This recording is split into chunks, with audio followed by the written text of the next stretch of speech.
नमस्कार दोस्तों, मैं ऋषि अमोक क्लासेज में आपका स्वागत अभिनंदन करता हूं।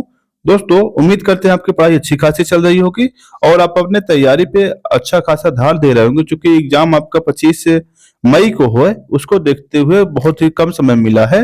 आप कोशिश करिएगा अपने सब्जेक्ट का अधिक से अधिक रिवीजन करिएगा और जो आपका करंट अफेयर संबंधित जो इशू है उसको भी आप सॉल्व करते रहिए। ठीक है, डेली करंट अफेयर पढ़ते रहिए और उसको भी प्रैक्टिस करते रहिए। दोस्तों, हम आपके लिए जो टेस्ट आईएएस करंट अफेयर लेकर आए, सॉरी, टेस्टेज लेकर आए हैं। अब तक हमारे पहला टेस्ट संख्या 1 कंप्लीट हो चुका है, जिसमें हमने 2 वीडियो के माध्यम से उसको देखा। दोस्तों, आज हमारे देखेंगे हम टेस्ट संख्या 2 देखेंगे, जिसमें इतिहास संबंधित टॉपिक है। किसमें? इतिहास। इतिहास में आपका एंशिएंट हिस्ट्री है, साथ ही आपके मॉडर्न हिस्ट्री से कुछ प्रश्न आपको मिलेंगे। ठीक है, शुरुआत करते हैं दोस्तों आज का आपके वीडियो अपने टॉपिक से। क्या है देखिएगा, पहले प्रश्न की शुरुआत करते हैं। पहला प्रश्न क्या है? अब आपको यहाँ प्रश्न दिया है हड़प्पा सभ्यता से संबंधित। कह रहा है हड़प्पा सभ्यता के संदर्भ में निम्नलिखित कथनों पर आपको विचार कीजिए। क्या करना है? दुर्ग शहर के पूर्वी भाग में स्थित था और निचले शहर से बड़ा था। ध्यान देना है दोस्तों, ये जो दुर्ग था, जो हड़प्पा सभ्यता में जो दुर्ग था, ये पूर्वी नहीं बल्कि पश्चिमी भाग में स्थित था। किसमें? पश्चिमी भाग में स्थित था। ठीक है, यानी ये ऑप्शन आपका पहला गलत है। कालीबंगा, लोथल दोनों अग्नि वेदिका के साक्ष्य मिलते हैं। कालीबंगा कहाँ है दोस्तों? ये है आपका राजस्थान में। कहाँ पे है? राजस्थान में है। लोथल कहाँ है आपका? गुजरात में। कहाँ है? गुजरात में। और दोनों में क्या है दोस्तों? अग्नि वेदिका का साक्ष्य मिलता है। यानी स्टेटमेंट क्या है दूसरा आपका सही है, पहला स्टेटमेंट क्या आपका गलत है। ठीक है, आगे चलते हैं। अगला प्रश्न है आपका, निम्नलिखित में से कौन बुद्ध की भिक्षुणी बनी और बनने वाली पहली महिला बनी? बात को बताइए कि बुद्ध जब दरअसल हुआ क्या था, जो बौद्ध धर्म का शुरुआत में उसमें महिला का प्रवेश क्या था? वर्जित था। महिला का प्रवेश वर्जित था। लेकिन क्या हुआ कि जब आनंद, इनके जो महात्मा बुद्ध के शिष्य थे, उन्होंने आनंद के कहने पे क्या हुआ, महिलाओं का प्रवेश शुरू हुआ। और जो पहली महिला थी, इनकी मौसी थी, क्या नाम था? महा प्रजापति गौतमी। ये क्या थी? ये पहली महिला थी जो इसमें बनने वाली थी। ठीक है, मतलब इसमें पहली महिला भिक्षु बनी थी, इसमें ध्यान दीजिएगा बस। ठीक है, आगे चलते हैं। आगे आप सामने प्रश्न है, देखिएगा क्या कि आप बताया गया है कि जो बौद्ध ग्रंथ है और उसके विषय हैं, आप बताइए कि कौन सा ऑप्शन इसमें सही है, कौन सा ऑप्शन इसमें गलत है। ठीक है, चूंकि आपको पता है वो बौद्ध धर्म में 3 पिटक होता है। कौन? एक विनय पिटक होता है, एक सुप्त पिटक होता है, एक अभिधम्म पिटक होता है। ठीक है, अब ये बताइएगा क्या विनय पिटक में क्या होता है? विनय पिटक में दोस्तों जो होता है, जो भिक्षु होते हैं, भिक्षुओं के जो समुदाय होते हैं उनके नियम। विनय से आप याद रखिए नियम। विनय से मतलब क्या रखिए? नियम। नय से नियम। जहां नियम संबंधित जो प्रावधान किए गए हैं, नियम संबंधित, वहां क्या है? विनय पिटक है। ठीक है, सुप्त पिटक में क्या होता है दोस्तों? जो बुद्ध की शिक्षाएं होती हैं, नैतिकताएं होती हैं, बुद्ध की नैतिकताएं होती हैं और उनके जो ध्यान है, इनको जो ज्ञान है, इसका उल्लेख कहाँ किया गया? बुद्ध के सुप्त पिटक में किया गया है। ठीक है, जबकि अभिधम्म पिटक में दोस्तों बुद्ध के जीवन का विवरण नहीं, दोस्तों बुद्ध के जीवन का विवरण नहीं है इसमें। ठीक है, बल्कि इसमें दार्शनिक आयाम है। बौद्ध धर्म का जो दार्शनिक आयाम है उसमें कहाँ मिलता है? अभिधम्म पिटक में मिलता है। ठीक है, यानी तीसरा ऑप्शन गलत है और 2 ऑप्शन आपका सही है, पहला और दूसरा सही है, यानी ऑप्शन बी इसमें सही होगा। ठीक है, आगे चलते हैं। कह रहा स्तूप के संदर्भ में कथनों पर आपको विचार करना है। स्तूप मतलब आपको पता है बौद्ध धर्म से संबंधित बहुत से स्तूप बनाए गए थे। अब आपको बताना है कौन सा इसमें स्टेटमेंट आपका सही है। स्तूप का निर्माण मूलतः बुद्ध के अवशेषों को रखने के लिए किया जाता है। बिल्कुल दोस्तों, जो स्तूप होते थे ऐसे उल्टा कटोरा टाइप बनाया जाता था। इसमें ज्यादातर कर जो बौद्ध धर्म के भिक्षु होते थे और जो भगवान बुद्ध होते हैं, उनके अवशेषों को, चाहे उनके बाल हो, चाहे कंघी हो, चाहे दांत हो, उनको रखने के लिए क्या किया जाता था? इसको बनाया जाता था। ठीक है, पहला स्टेटमेंट आपका सही है। स्तूप का निर्माण परंपरा बौद्ध काल से पहले की ही है। बिल्कुल दोस्तों, कुछ आपके बौद्ध स्तूप क्या है? बौद्ध काल से पहले से ही मिलते हैं, जो दूसरी और तीसरी शताब्दी में मिलते हैं। ये क्या है? ये ऐसा नहीं कि बौद्ध धर्म आया तभी स्तूप कला आई, बल्कि बौद्ध धर्म से पहले भी कई स्तूप मिलते हैं। ठीक है, आगे चलते हैं। अब कह रहा है सम्राट अशोक संपूर्ण भारत में स्तूप प्रसार करने में महत्वपूर्ण भूमिका निभाई। बिल्कुल, दरअसल हुआ क्या था, जब अशोक ने बौद्ध धर्म को अपना लिया था, उसके बाद इसके प्रचार प्रसार करने के लिए उन्होंने काफी काम किया। जैसे आप वर्तमान में क्या है, सरकारें क्या करती, मंदिर बनवाती हैं, या जो मध्यकाल है, मध्यकाल में मंदिरों का निर्माण ज्यादा हुआ है। उस समय क्या था, बौद्ध धर्म का प्रभाव ज्यादा था और अशोक जो था बौद्ध धर्म से संबंधित था, इसलिए क्या है, इसने बहुत ज्यादा प्रचार प्रसार कराया था। यानी ऑप्शन डी क्या होगा आपका सही होगा। ठीक है, आगे चलते हैं। अगला प्रश्न है आपके सामने, धर्मशास्त्र में वर्ण के लिए निर्धारित कर्तव्य और भूमिकाओं के संदर्भ में आपको विचार करना। वर्ण आपको पता है दोस्तों, समाज में 4 वर्ण थे, कौन कौन से, ब्राह्मण, क्षत्रिय, वैश्य और शूद्र। ठीक है, ये 4 प्रकार के वर्ण थे। अब आपको बताना है इसके संदर्भ में कौन सा स्टेटमेंट आपका सही है। क्या है, देखिएगा, ब्राह्मण मुख्य रूप से वेदों के अध्ययन और अध्यापन के लिए उत्तरदायी थे। उन्हें दान प्राप्त करने तथा यज्ञ करने का अधिकार था। बिल्कुल दोस्तों, जो ब्राह्मण होते थे उनका काम क्या था, अध्ययन करना होता था, प्लस अध्यापन। अध्यापन मतलब पढ़ाना, जैसे आज हम कर रहे हैं, आपको पढ़ाने वाला जो काम करते थे ये कौन करते थे, आपके ब्राह्मण ही करते थे। ठीक है, यानी स्टेटमेंट क्या है आपका पहला सही है। अगला क्या है, क्षत्रिय से न्याय करने, युद्ध करने और लोगों की रक्षा करने की अपेक्षा की जाती थी। बिल्कुल आगे, लेकिन उन्हें वेदों का अध्ययन करने का मनाही थी। नहीं दोस्तों, ये स्टेटमेंट आपका गलत है। क्षत्रिय को क्या था, क्षत्रिय को वेद अध्ययन कर सकते थे, वेद अध्ययन करते थे, ऐसा नहीं था कि वो अध्ययन नहीं करते थे, यानी उनको मनाही नहीं थी। ये स्टेटमेंट आपका गलत दे रखा है। आगे क्या है, वैश्य को व्यापार कृषि में भाग लेने की अनुमति थी, लेकिन वे यज्ञ हेतु वित्तीय सहायता प्रदान करने के लिए भी जिम्मेदार थे। बिल्कुल दोस्तों, ये स्टेटमेंट क्या है आपका सही है। यानी वो क्या करते, व्यापार करते थे, कृषि करते थे, प्लस ही वो क्या करते, जो वित्तीय सहायता होती थी यज्ञ वगैरह के लिए, उसको भी वो प्रदान करते थे। ठीक है, शूद्रों को भूमि का स्वामित्व से स्पष्ट रूप से वंचित किया गया था और उन्हें 3 उच्च वर्णों की सेवा करने की भूमिका सौंपी गई थी। नहीं दोस्तों, उनको वंचित नहीं किया गया। ध्यान देना है, धर्मशास्त्रों में ऐसा कहीं उल्लेख नहीं मिलता या ऐसा कोई प्रमाण नहीं मिलता कि शूद्र को भू स्वामित्व से वंचित किया गया। इसका प्रमाण नहीं है, ध्यान देना, इसका प्रमाण नहीं है।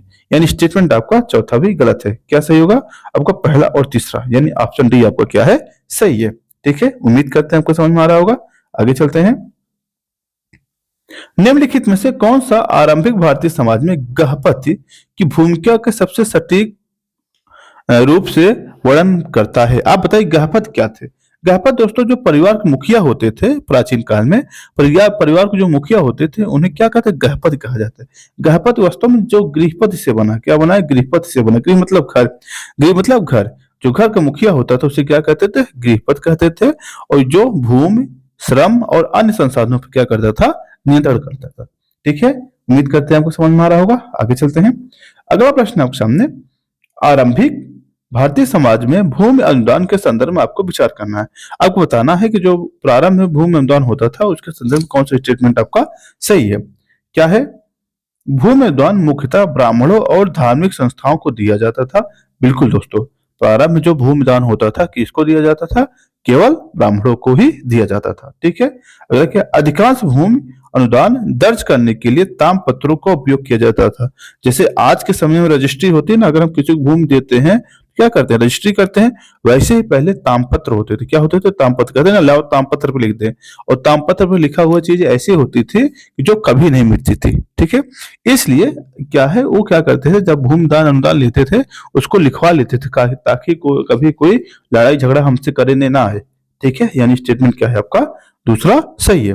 अगला क्या है, महिलाओं के पास भूमि स्वामित्व या दूसरे को जमीन देने के कोई साक्ष्य नहीं हुए हैं। नहीं दोस्तों, ऐसा नहीं है कि महिलाओं के पास ऐसा कोई उल्लेख हो कि उनको साक्ष्य नहीं था। बिल्कुल, उनको कई प्रकार के ऐसे मिलते हैं, भूमि का अधिकार था। ठीक है, ऐसा कोई अपवाद नहीं है।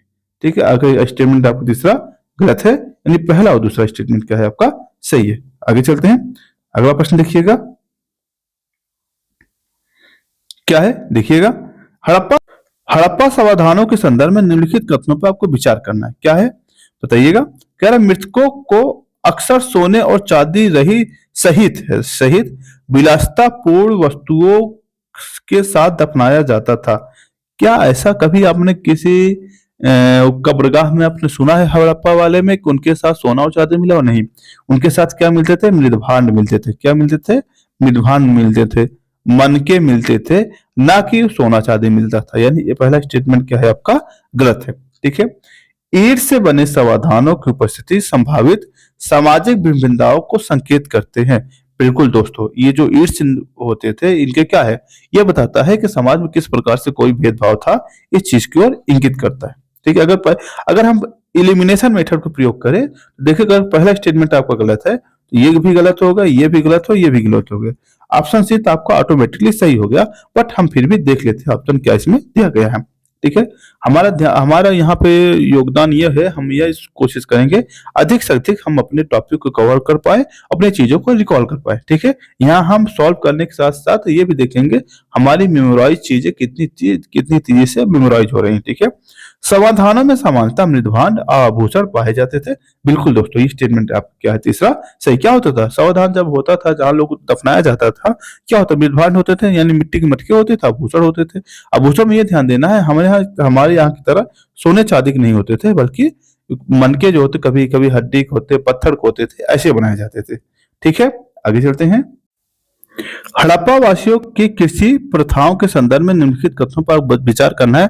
आपको बताना है ये स्टेटमेंट कौन से इसमें सही है। क्या है, गेहूं और जौ आमतौर पर उगाए जाते थे। बिल्कुल, सामान्यतः क्या खेती होती थी, गेहूं और जौ की होती थी। हड़प्पा वासी व्यापक नहर प्रणाली के माध्यम से सिंचाई करते थे। अगर दोस्तों आप बताइएगा, अगर कॉमन सेंस लगे, अगर नहर प्रणाली रही हुई होती तो जलवायु परिवर्तन के प्रभाव से समाप्त ही नहीं होते। ये तो स्टेटमेंट पहले गलत है, प्लस इसका साक्ष्य भी कहीं नहीं मिला है।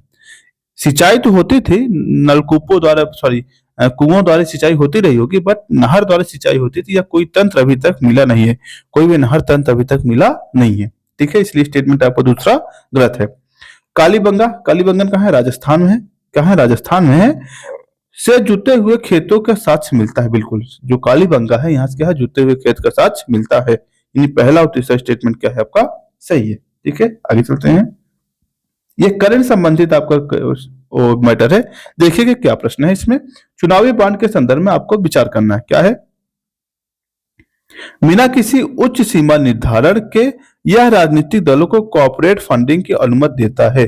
बताइए कि स्टेटमेंट सही है नहीं सही है। बिल्कुल दोस्तों, जो आप किसी भी चुनावी राजनीतिक दल को आप फंडिंग करते हैं, इसमें कोई उच्च सीमा का निर्धारण नहीं किया गया है। ठीक है, आगे क्या है, इसने राजनीतिक दलों को चुनावी बॉन्ड के माध्यम से अंश प्रदान का विवरण भारत के निर्वाचन आयोग को समझ प्रस्तुत करने का आदेश दिया है। नहीं दोस्तों, ये ऐसा नहीं है। किसने बॉन्ड खरीदा, किसने बेचा या किसने कितना लिया, यह विवरण आप निर्वाचन आयोग के सामने आपको प्रस्तुत करने की जरूरत नहीं है। यानी स्टेटमेंट आपका क्या है, दूसरा गलत है। अगला क्या है, सर्वोच्च न्यायालय ने चुनावी बॉन्ड की योजना को अनुच्छेद 19(1) के तहत सूचना के अधिकार का उल्लंघन के कारण इसे असंवैधानिक घोषित कर दिया। बिल्कुल, दरअसल हुआ क्या था, केस आया था जिसका नाम था एसोसिएशन फॉर द एनजीओ है, एक एनजीओ है जिसका नाम है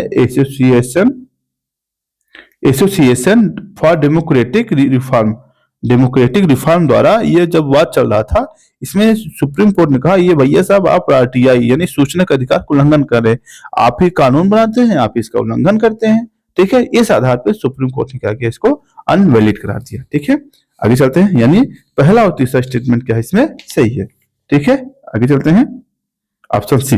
ठीक, देखिए अगला प्रश्न क्या है आपके सामने। अब आपके सामने ये दिया गया है कि निम्नलिखित युग में विचार करिए। अब बताना है कौन सा सही सुमेलित है, कौन सा सही सुमेलित है। अब बताइएगा, न्यायिक समीक्षा अनुच्छेद 131। अब बताइए क्या न्यायिक समीक्षा अनुच्छेद 131 में है?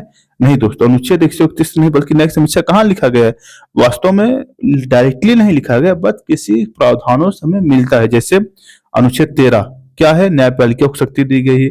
अनुच्छेद 32 इसमें भी दी गई है।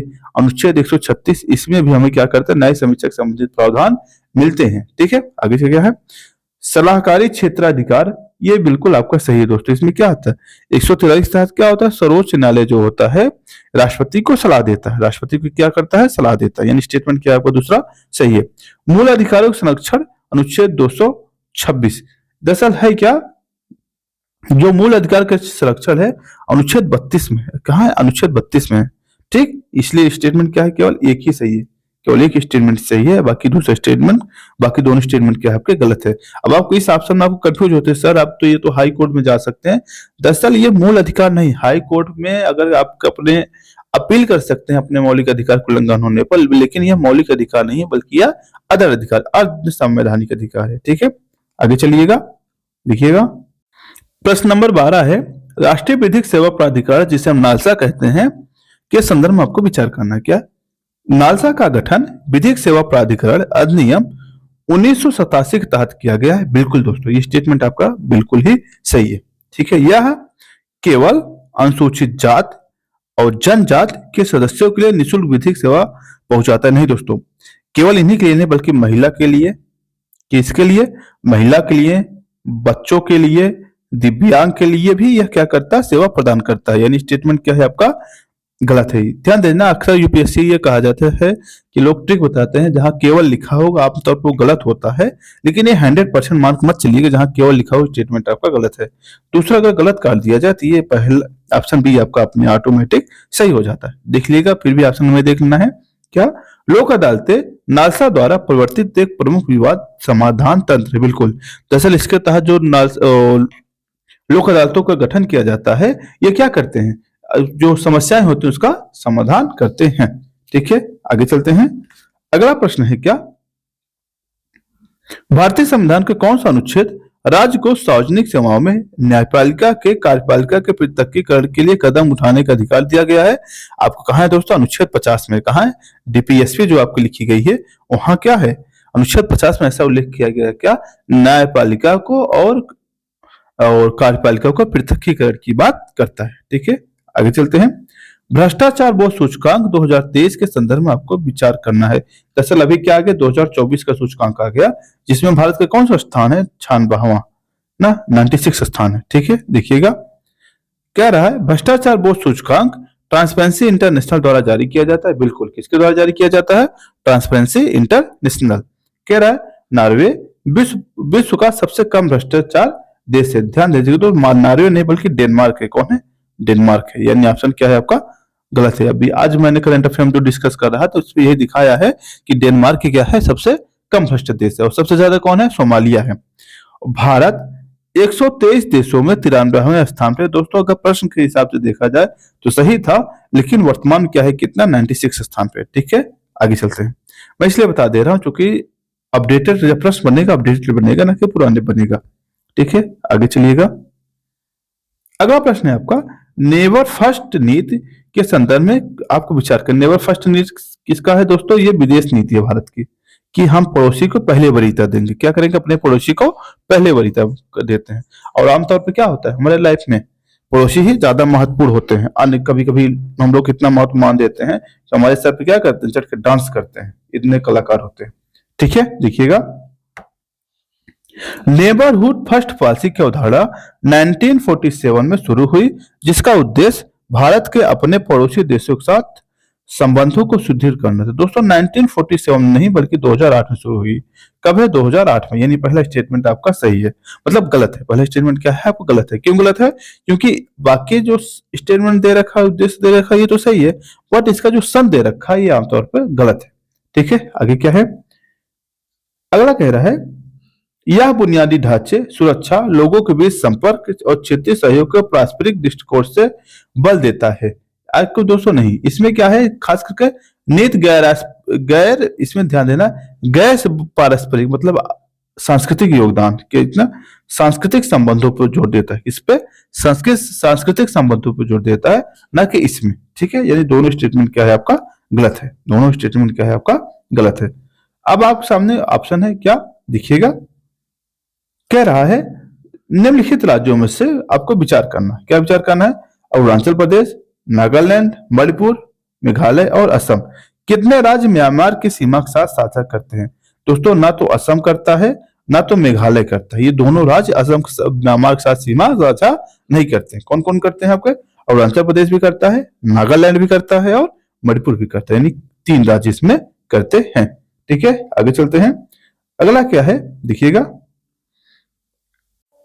अगला प्रश्न आपसे, high ambition coalition for nature people के संदर्भ में आपको विचार करना है। क्या है?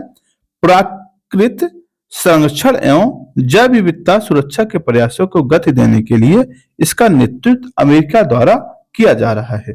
दोस्तों इसका नेतृत्व अमेरिका नहीं कर रहा है बल्कि फ्रांस कर रहा है। कौन सा? फ्रांस और कोस्टारिका। कौन कह रहा है? फ्रांस और कोस्टारिका। यानी इस हिसाब से पहला स्टेटमेंट क्या है आपका? गलत है, नेतृत्वकर्ता गलत है। ठीक है, आगे क्या रहा है? इस कोएलिशन का लक्ष्य 2030 तक विश्व के कम से कम 30% भूमि को महासागर से संरक्षित करना है। बिल्कुल दोस्तों, ये स्टेटमेंट जो है आपका दूसरा क्या है आपका? सही है। आगे क्या है? Bharat high ambition coalition for nature and people का सदस्य। बिल्कुल, भारत भी इसका क्या है? सदस्य है। यानी स्टेटमेंट क्या है? 2 और 3 आपका सही है, पहला आपका गलत है। अगर एलिमिनेशन मेथड देखा जाता तो पहला पहला काट दिया जाता तो ये स्टेटमेंट आपका तीसरा सही हो जाता कथन। ठीक है, आगे चलते हैं। अगला प्रश्न है आपके क्या दे रखा? देशों पर आप विचार कीजिए। क्या? संयुक्त राज्य अमेरिका, संयुक्त अरब अमीरात जिसे यूएई हम कहते हैं। अगला क्या है? भारत, फ्रांस और इंडोनेशिया। क्या बताना है आपको? कह रहा है उपयुक्त में से कौन यूएफआई ट्राइलेटरल के सदस्य हैं? अब बताइएगा यूआईएफ क्या है? इसका क्या है दोस्तों? जो नाभिकीय सौर ऊर्जा जलवायु समाधान जैव विविधता के लिए एक गठबंधन किया गया है, ये उसी के ट्रायल के बात है। और इसमें ध्यान देना है, ये कौन कौन से? इसमें भारत है। कौन है? भारत है, फ्रांस है और यूएई है। कौन है? भारत, फ्रांस और यूएई, सॉरी यूएई। ठीक है, इसी 3 देश हैं। कौन कौन से? भारत, भारत कहाँ है? इसमें भारत है, फ्रांस है और यूएई है। 2 3 4 क्या होगा इसका ऑप्शन? 2 3 4, 2 3 4 ऑप्शन में ऑप्शन सी आपका क्या होगा? सही होगा। ठीक है, आगे चलते हैं। अगला क्या है? BRICS rapid information security channel मुख्य रूप से केंद्रित है। किसके लिए बनाया गया है दोस्तों? यह जो आपका जो केंद्रीय बैंक है, इनके बीच जो साइबर खतरों को संबंधित जो सूचना होती है उसके आदान प्रदान के लिए इसे बनाया गया है। रैपिड इंफॉर्मेशन सिक्योरिटी, जो रैपिड इंफॉर्मेशन सिक्योरिटी है क्या है? जो ब्रिक्स देश है उनके आपसी जो केंद्रीय बैंक है, केंद्रीय बैंक का जो साइबर सिक्योरिटी उससे संबंधित इसको बनाया गया है। ठीक है, आगे चलते हैं। अगला प्रश्न है आपके सामने। दक्षिण एशिया उप क्षेत्रीय आर्थिक सहयोग के संदर्भ में आपको विचार करना है। ठीक है, क्या करना है? इसके सामने विचार करना है। क्या कह रहा है? शासक सक्रियात्मक योजना के 4 प्रमुख क्षेत्रों ध्यान केंद्र के साथ साथ ये शासक साझेदारी रणनीति को लक्ष्य को रेखांकित करती है। एशियाई विकास बैंक को सचिवालय के रूप में कार्य करता है। इसमें म्यांमार के सभी सदस्य राष्ट्र के रूप में शामिल हैं। देखिएगा,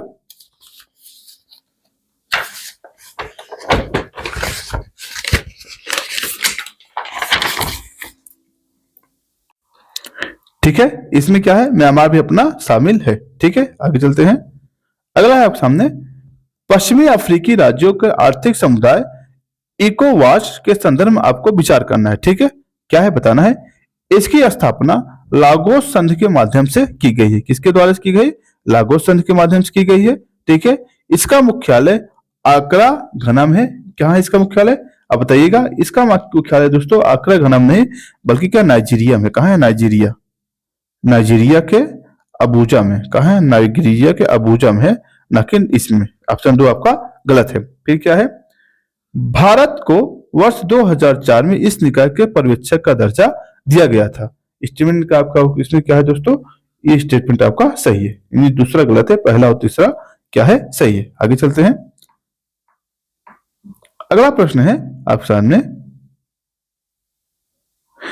निम्नलिखित देशों में से आपको विचार करना और बताना है United kingdom, France, Austria, Germany और पोलैंड उपयुक्त देशों में से वाइमर ट्रायंगल के अंतर्गत कौन है? ध्यान देना दोस्तों, जो वाइमर ट्रायंगल है उसके अंदर कौन कौन है? पोलैंड आता है, पोलैंड आता है, फ्रांस आता है और जर्मनी। कौन? वो पोलैंड, फ्रांस और जर्मनी, यही क्या है? वाइमर ट्रायंगल के अंतर्गत आते हैं। यानी कौन कौन होगा? 2 5 4, 2 5 4 यार सी आपका क्या होगा? सही होगा। देखिएगा, अगला क्या है? निम्नलिखित में से कौन सा यूरोपीय संघ के मिशन स्पाइस के प्राथमिक उद्देश्य क्या है? इसका दोस्त जो उद्देश्य क्या है? इसका उद्देश्य है ईद जैसल होता क्या था? जो लाल सागर में अभी आपने घटना सुना होगा कि जो यहूदी विद्रोही थे बार बार क्या कर सकते, जो समुद्र थे जो उसे हमारा सामान आता जाता था विश्व के देशों का, वो क्या करते थे? उस पर हमला कर देते थे। उसी को हटाने के लिए, उसी को बचाव के लिए या उसी के खतरा को टालने के लिए इस चीज को किया गया था। इसके द्वारा यूरोप के द्वारा, यूरोपीय संघ था, ईयू के द्वारा ये काम किया गया था। ठीक है, क्या है? ईरान समर्थित हूती मामले के लाल सागर में जहाजों की रक्षा करना। ठीक है, आगे चलते हैं। अगला प्रश्न है आपका grey zone. Grey zone warfare के संबंध में आपको विचार करना क्या है? इसका सामान्य अर्थ अंतरराष्ट्रीय संबंधों के प्रत्यक्ष संघर्ष और शांति के लिए मौजूद एक अवसर अस्पष्ट नीति है। ठीक है, आगे क्या है? इसमें अक्सर साइबर हमले, दुष्प्रचार और अभियान और आर्थिक दबाव भी शामिल होते हैं। दोस्तों, इसमें दोनों स्टेटमेंट क्या है आपका सही है।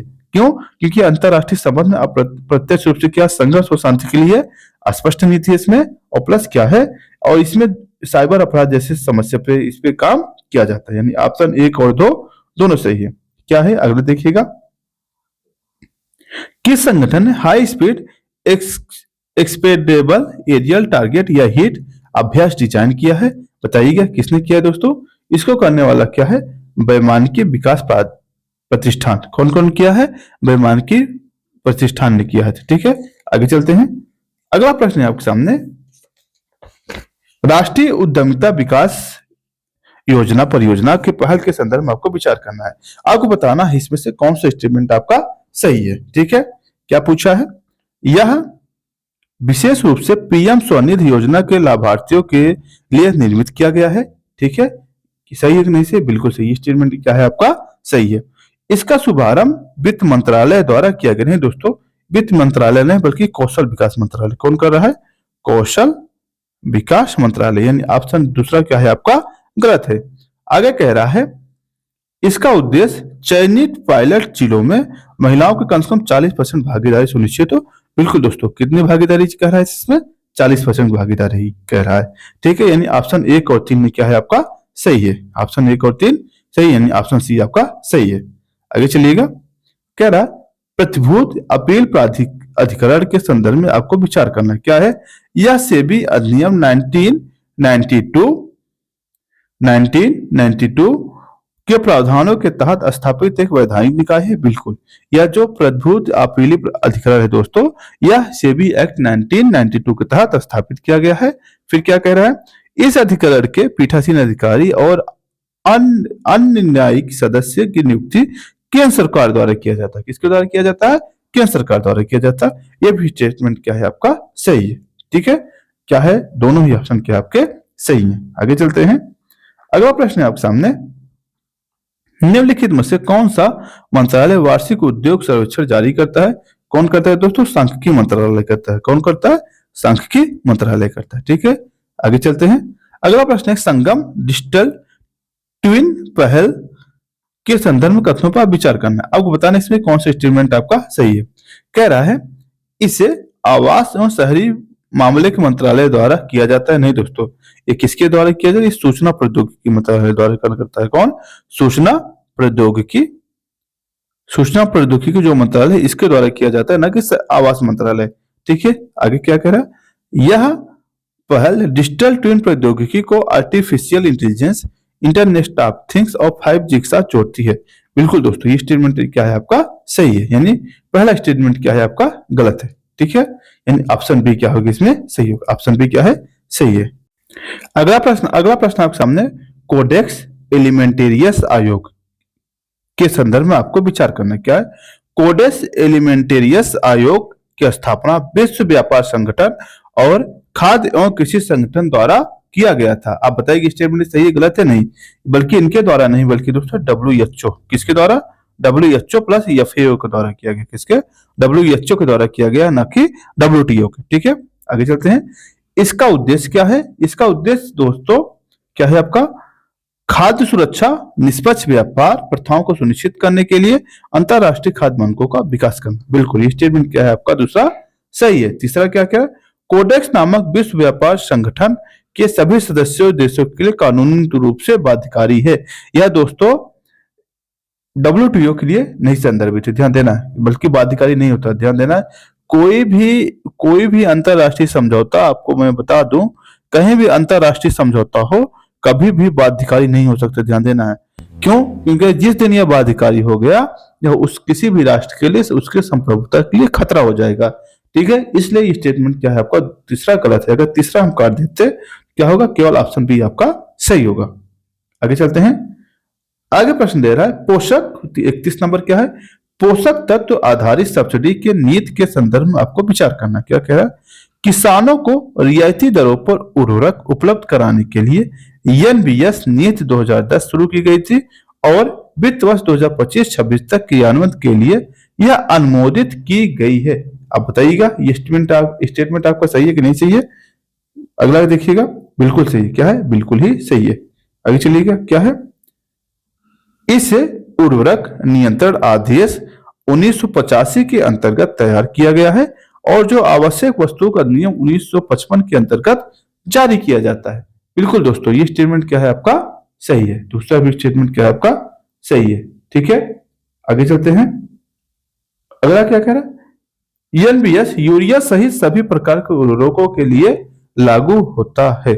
दोस्तों यह यूरिया नहीं होता, ध्यान देना, इसमें यूरिया नहीं कवर किया जाता, यूरिया को नहीं कवर किया जाता, बाकी अदर को कवर किया जाता है। ये स्टेटमेंट क्या तीसरा आपका गलत है। तीसरा क्या है, गलत है। अगर तीसरा हम गलत कर देते ये अपने आप पड़ जाता है, ऑप्शन 1 और 2 आपका सही हो जाता है। ठीक है, यानी एलिमिनेशन मेथड आपको याद होना चाहिए, एलिमिनेशन मेथड का आपको प्रैक्टिस होना चाहिए। इससे क्या होगा, कई प्रश्न आप कम पढ़ेंगे फिर भी आपका सॉल्व हो जाएगी। आधा हुआ जो प्रश्न आपको नहीं पता होगा उसका भी आप आंसर अच्छा खासी तरीके से कर सकते हैं। ठीक है, आगे चलते हैं।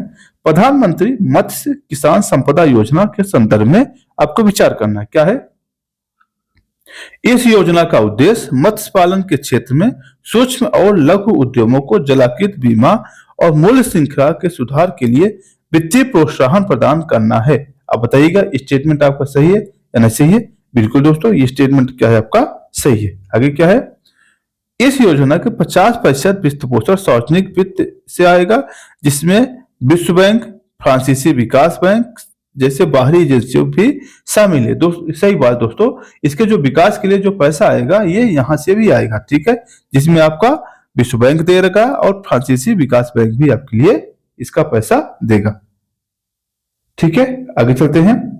और उसमें ध्यान देना है जो योजना है इस पे लगभग 6,000 करोड़ रुपए व्यय आ रहा है। कितना आ रहा है, 6,000 करोड़ का व्यय आ रहा है। ठीक है, आगे चलते हैं। आगे कह रहा है यह योजना 2023-24 वित्त वर्ष से 2029 के 6 वर्षों के लिए अवधि केवल तटीय राज्यों के लिए और केंद्र शासित प्रदेशों के लिए लागू किया जाएगा। इसमें ध्यान देना है दोस्तों, केवल तटीय राज्यों के लिए नहीं बल्कि सभी राज्यों के लिए। क्या है, सभी राज्यों के लिए। ठीक है, यानी ये ऑप्शन आपका गलत है। जहां केवल लग जाए तो वहां आप सोच लिया करिए केवल क्यों लगा है। जहां भी आप केवल ऑप्शन में आ जाए या फिर सभी आ जाए या फिर सबसे बड़ा आ जाए तो वहां आपको सोचना पड़ेगा यहाँ पे ये लगा क्यों है। ठीक है, और ध्यान देना है ये 2026-27 तक के लिए, कितने 2026-27 तक के लिए। ठीक है, 4 वर्षों के लिए। कितने वर्ष के लिए, 4 वर्ष के लिए। यानी स्टेटमेंट तीसरा आपका गलत था। अगर तीसरा हम काट देते ये ऑप्शन आपका कट जाता और ऑप्शन ए आपका सही हो जाता। ठीक है, आगे चलते हैं। कह रहा है किस क्षेत्र में 100% एफडीआई है, किस क्षेत्र में 100% एफडीआई है आपको बताना है। बीमा क्षेत्र में, रक्षा क्षेत्र में, अंतरिक्ष क्षेत्र में। इसमें हो गया दोस्तों बीमा क्षेत्र में। बीमा क्षेत्र में क्या है आपका 100% एफडीआई है। ठीक है, आगे चलते हैं। हालांकि इस बार की बजट में इस एफडीआई में कुछ संशोधन किया गया है और बीमा क्षेत्र में भी इसमें कुछ और ढील दी गई है। ठीक है, आगे चलते हैं। अगला प्रश्न आपके सामने, हड़प्पा सभ्यता के उन्नत नगरीय नियोजन प्रणाली थी। बिल्कुल दोस्तों, जो हड़प्पा सभ्यता थी इसकी जो नगर नियोजन प्रणाली थी बहुत ही उन्नत थी। ठीक है, फिर क्या कह रहा है, कह रहा है हड़प्पा शहर की जल निकासी व्यवस्था का अभाव था जिसके कारण अक्सर जल भराव होता था। नहीं दोस्तों, यहाँ पे नालियां थी, पक्की नालियां थी, प्लस सीवेज की व्यवस्था थी, इसलिए स्टेटमेंट कथन 2 जो है आपका गलत है। ऐसा नहीं कि वहां के मतलब जल निकासी की व्यवस्था नहीं, जल निकासी की व्यवस्था अच्छी खासी व्यवस्था थी। यानी ऑप्शन दूसरा कथन आपका गलत है, यानी ऑप्शन सी इसमें सही होगा। ठीक है, आगे चलते हैं। आगे क्या है देखिएगा, अगला कह रहा है हड़प्पा स्थलों और उनके महत्व के संबंध में आपको विचार करना है। ठीक है, बताना है कौन सा स्टेटमेंट आपका सही है। कह रहा है लोथल जहाज निर्माण के संदर्भ में। बिल्कुल, लोथल कहाँ है दोस्तों, ये गुजरात में। कहाँ है, गुजरात में है।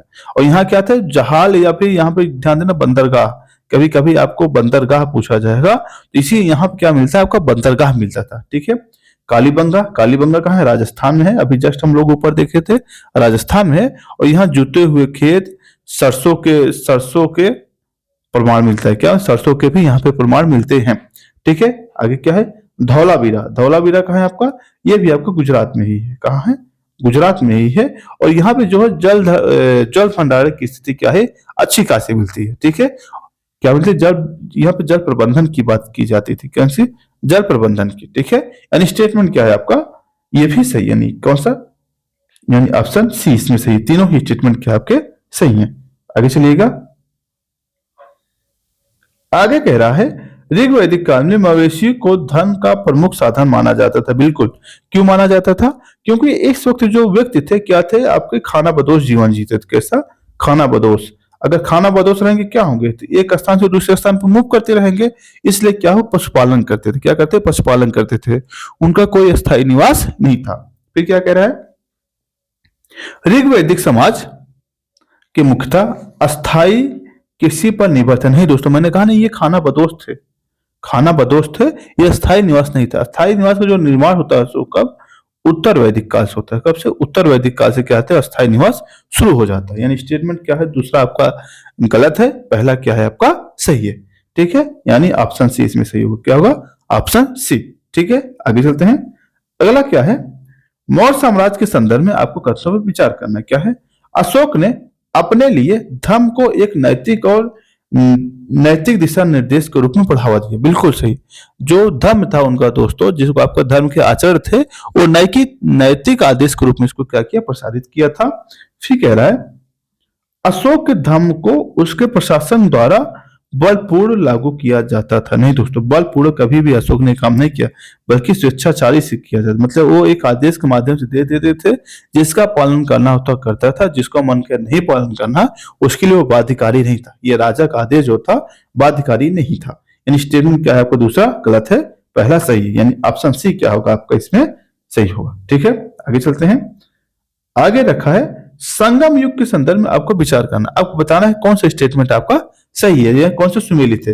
ये पूंजी क्या खास ध्यान दीजिए कि इसका मतलब क्या है आपका? कैपिटल या राजधानी। क्या कहते हैं? राजधानी। ठीक है, देखते हैं। चोल जो थे, चोल की जो राजधानी थी दोस्तों को पुहार थी। कहां थी? पुहार थी। यानी ये स्टेटमेंट क्या है आपका? ये सुमेलित है आपका। पांड्या थे, पांड्या की जो राजधानी थी मदुरई थी। ये भी सही है।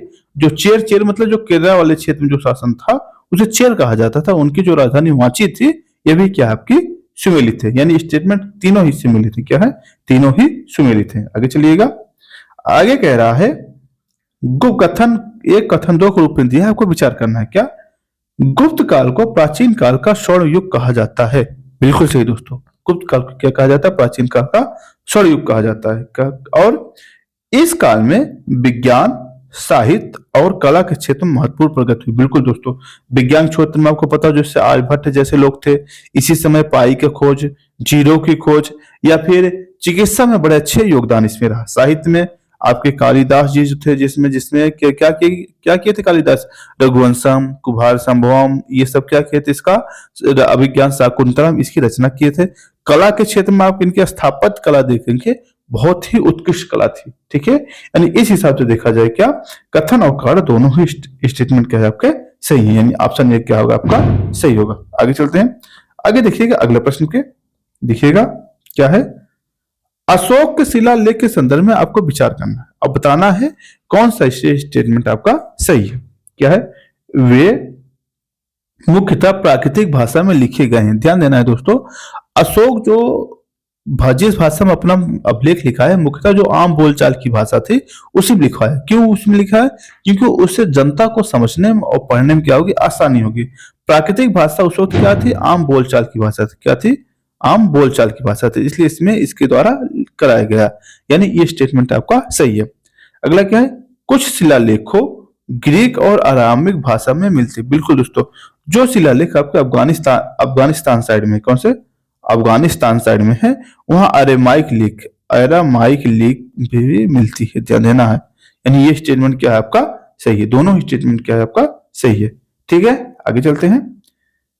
क्या रहा है? प्लासी का युद्ध। अब आपको बताना है प्लासी के युद्ध के संदर्भ में आपको विचार करना है। आपको बताना है कौन सी स्टेटमेंट आपका इसमें सही है। कह रहा है यह भारत में ब्रिटिश राजनीति के नियंत्रण की शुरुआत की थी। बिल्कुल दोस्तों, इसी समय क्या करता है, सत्ता में जो कंपनी थी उसकी मतलब कि दावेदारी दावेदारी नहीं कह सकते, उसका चलन या फिर उसका हस्तक्षेप शुरू हो गया था। ठीक है, पहला स्टेटमेंट क्या आपका सही है। अगले, नवाब की सेना में कमांडर मीर जाफर ने युद्ध के दौरान अंग्रेजों का समर्थन किया, यह भी स्टेटमेंट आपका सही है। आपको पता है दोस्तों, मीर जाफर क्या करता है, सिराजुद्दौला उधर युद्ध लड़ता रहता है और ये बड़ी सेना लेकर एक तरफ खड़ा हो जाता है, देखते रहता है, और मिर्जा वो क्या करते हैं, सिराजुद्दौला इसमें मारा जाता है। क्या है, इस युद्ध के बाद ब्रिटिश ईस्ट इंडिया कंपनी को क्षेत्रीय शक्तियों के कोई महत्वपूर्ण प्रतिरोध का सामना नहीं करना पड़ा। नहीं दोस्तों, प्रतिरोध बहुत करना पड़ा था, बहुत सामना करना पड़ा, जैसे झांसी हो गई थी, झांसी, मराठा, सिख, और आपके शिवाजी क्या नाम था, टीपू सुल्तान, हैदर अली, ये सब क्या विरोध युद्ध कर रहे थे इनका। इसका मतलब तीसरा स्टेटमेंट आपका गलत है। पहला तीसरा गलत और ये गलत। आपका कौन सा ऑप्शन सही होगा इसमें? ऑप्शन ए आपका क्या होगा इसमें सही होगा। ठीक है, आगे चलिएगा। आगे आपके हड़प के सिद्धांत के संदर्भ में आपको विचार करना। हड़प की नीति कौन लाया था? डलहौजी लाया था। कौन लाएगा? डलहौजी। ठीक है, क्या है इसमें? लॉर्ड डलहौजी द्वारा पेश किया गया था। बिल्कुल दोस्तों, किसके द्वारा पेश किया गया था? लॉर्ड डलहौजी द्वारा पेश किया गया था। इसने भारतीय शासकों के दत्तक के अधिकारों को राजगद्दी के अधिकार से वंचित कर दी। बिल्कुल दोस्तों, इसमें यह प्रावधान किया गया था, ऐसे राजा महाराजा जिसके पास वैध संतान नहीं है, क्या है, वैध संतान नहीं है, वो क्या करेंगे, अब किसी अपने दत्तक पुत्र को राजा या उत्तराधिकारी नहीं नियुक्त कर पाएंगे। ठीक है, इसीलिए जो भारतीय राजा ब्रिटिश से बहुत ज्यादा नाराज थे। इसी सिद्धांत को लागू करके झांसी पर कब्जा कर लिया गया। बिल्कुल दोस्तों, 1954 में क्या किया गया? झांसी पर कब्जा कर लिया गया था। ठीक है, यानी स्टेटमेंट क्या है आपका? तीनों ही सही है, तीनों ही सही है। ठीक है, आगे देखिएगा।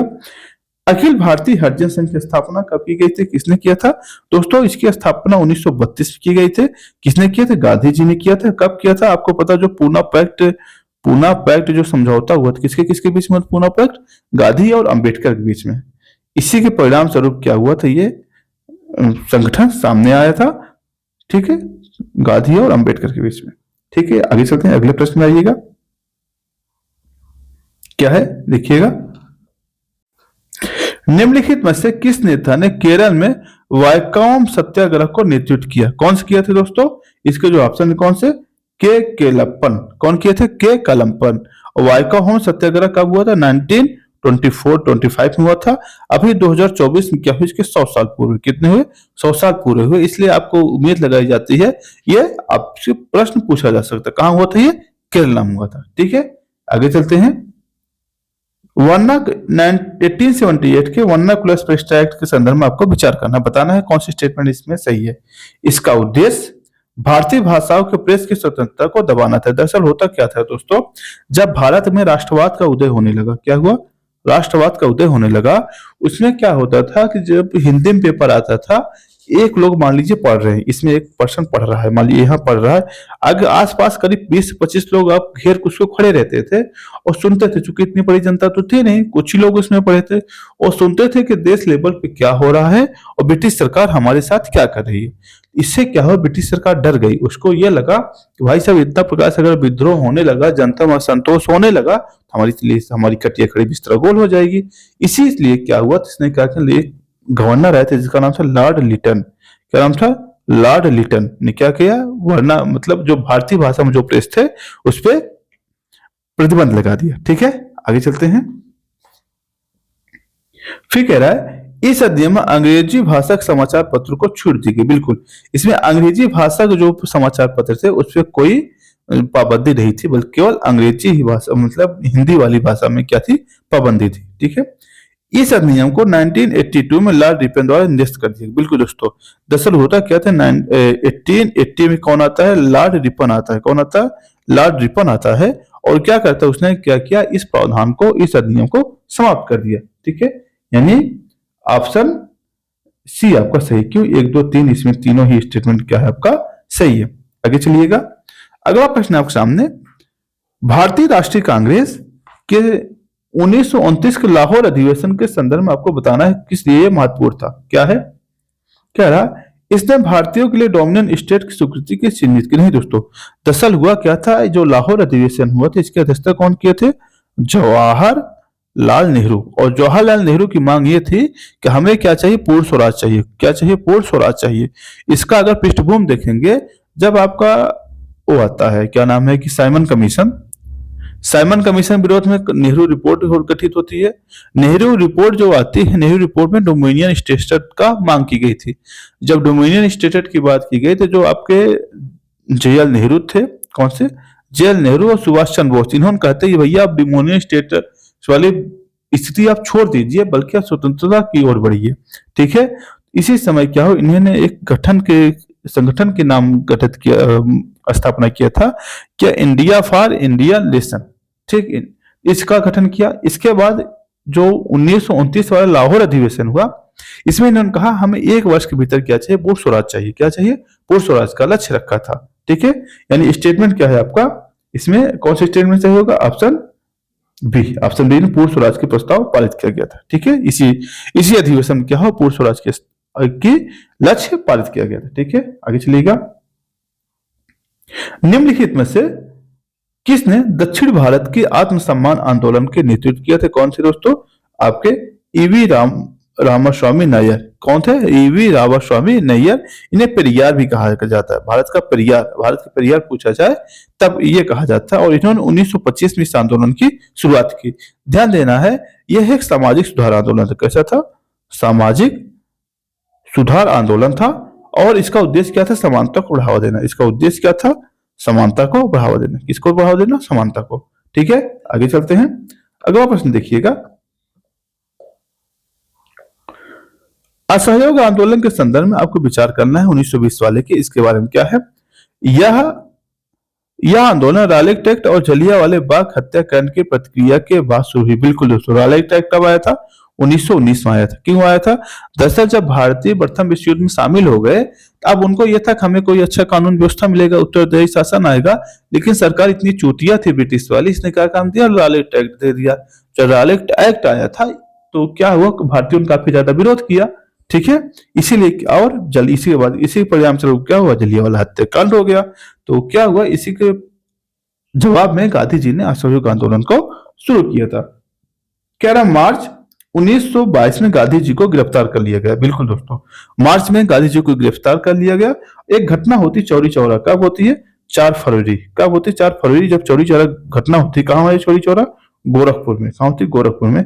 जब ये घटना होती है, उसके बाद क्या किया जाता है? अचानक गांधी जी इसको वापस ले लेते हैं। ठीक है, हालांकि कई राष्ट्रीय नेता इस पर विरोध भी जताते हैं, जैसे सुभाष चंद्र बोस वगैरह, जैसे आर दास वगैरह, क्या इसका विरोध करते हैं कि यार हम लोग स्वतंत्रता पा जाते, अब खामखा इतना वापस ले लिए। ठीक, यानी स्टेटमेंट क्या है आपका? तीनों स्टेटमेंट क्या है आपका? सही है। आगे चलिएगा।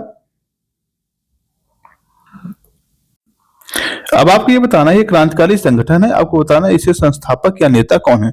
संस्थापक आपने नेता दिया है, मतलब जरूरी नहीं संस्थापक ही हो। अनुशीलन समिति, सचिन चंद्र बोस। बिल्कुल, कौन का? इसमें सचिन चंद्र बोस जी इसके क्या थे? स्थापनकर्ता में से एक थे। ठीक है, और इसकी स्थापना कहाँ हुई थी दोस्तों? कोलकाता में। कहाँ हुई थी?